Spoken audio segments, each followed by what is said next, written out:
Babantayan ng Anti-Red Tape Authority o ARTA ang pagpapatupad ng Zero Balance Billing Program ng Administrasyong Marcos upang matiyak na hindi ito magamit sa katiwalian. Narito ang ulat ni Jason Rubrico.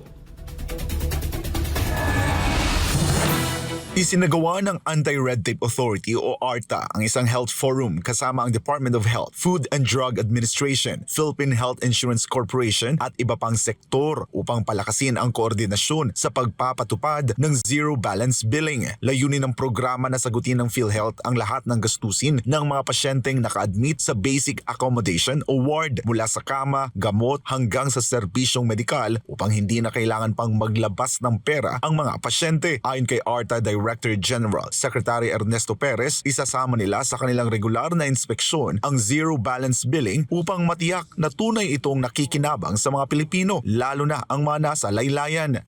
Tutulungan po natin ang DOH na ma-implement ito kasi meron kami mga regional field offices din at nagkakaroon kami ng inspeksyon. Isasama na natin to tuwing ang RTA ay mag-inspeksyon at lalo na po kung makatanggap tayo ng reklamo at atin pong ipapalam ito sa DOH kung meron mang reklamo patungkol sa pag-implement sa napakagandang program ito. Kasabay nito, tiniyak ni Perez na walang puwang ang katiwalian sa pagpapatupad ng programa at pinaalalahanan ang mga ahensya na pairalin ang integridad at transparency.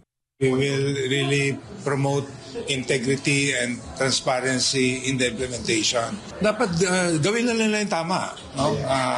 There should be honesty, transparency, integrity in the implementation. Huwag silang matakot kung gumagawa sila ng tama, hindi sila dapat matakot. Kung merong reklamo, ipapaalam natin sa kanila. At pag hindi ito ginawa ng paraan, edi kakasuhan natin sila.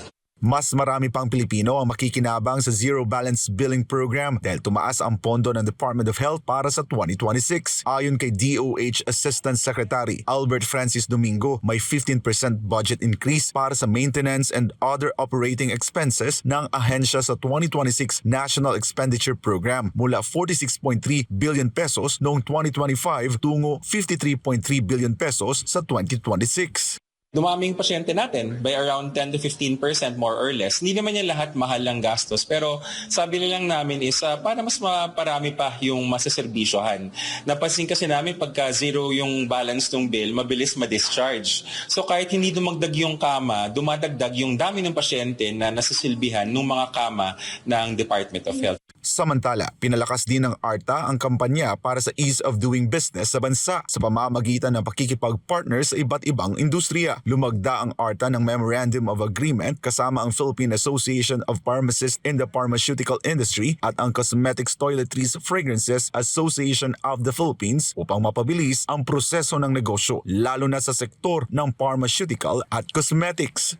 It is very important move for us to support ARTA on this because it is the same thing as Filipino companies. We want businesses to prosper in Philippines and open up our market and give more jobs to Filipinos. It's part of our support to FDA and ARTA because we want to be acknowledged as partners in efficiency and transparency of all our regulatory submissions po.